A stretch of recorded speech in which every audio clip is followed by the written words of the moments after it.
this is kind of interesting. Hypothetical situation for the Browns at wide receiver. This from Jack Duffin, the Orange and Brown Report. And again, he's not saying any of this should happen or will happen. He's saying this kind of is a roadmap of what could happen. Hopkins, $25 million for 2 years. Depends on how much he wants. You trade DPJ for a 2024 fourth-round pick. You move on from Cooper next season, or rather than the plan of keeping him for 2024. That balances out the money for DeAndre Hopkins.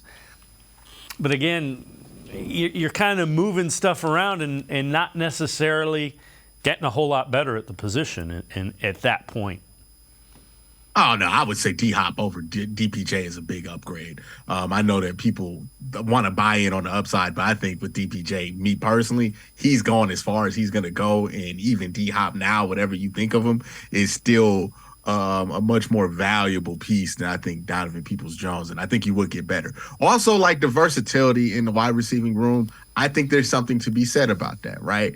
You have Elijah Moore, who's a deep threat guy. You have what's his name? Marquise Goodwin, who's another deep threat guy. And you have Amari Cooper, who's kind of an all-around guy. But still, what this offense doesn't have yet is a proven, like, go get the ball guy. That's what we want Cedric Tillman to be. But we know for a fact that's what DeAndre Hopkins is, and it's not necessarily something that DPJ is. He's closer to Cooper when it comes to his skill set being more all-around than having one of those, like, I can just go up and get it things. And that's one of the things that we needed badly last offseason. So I understand why people would want this to happen. And football-wise, I think it can make sense. It's more or less about, hey, do you want to use your cap here this year on this piece, or do you think you want to wait and see what you have pop up during the season and have that flexibility for next year? It's all about the confidence of, do you think truly that signing DeAndre Hopkins is going to be the thing that this team's one step away from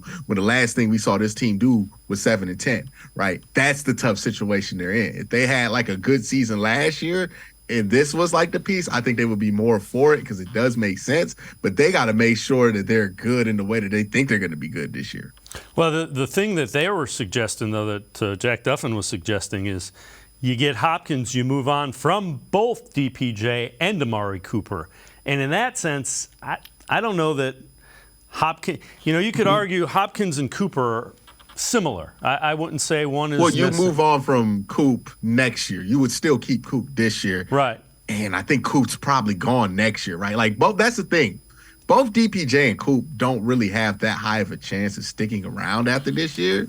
So what happens with them next year and bringing in DeAndre Hopkins, I don't know if that changes much. And honestly, if you do think Coop and DPJ are going to move on, that does add something to me to bring in Hopkins, because at least you would have Hopkins the year after, because we don't know what we're going to really have after we move on from Coop for cap reasons next year, and then DPJ because his deal's coming up, and I don't think they're going to be willing to spend the amount of money it's going to require to keep him.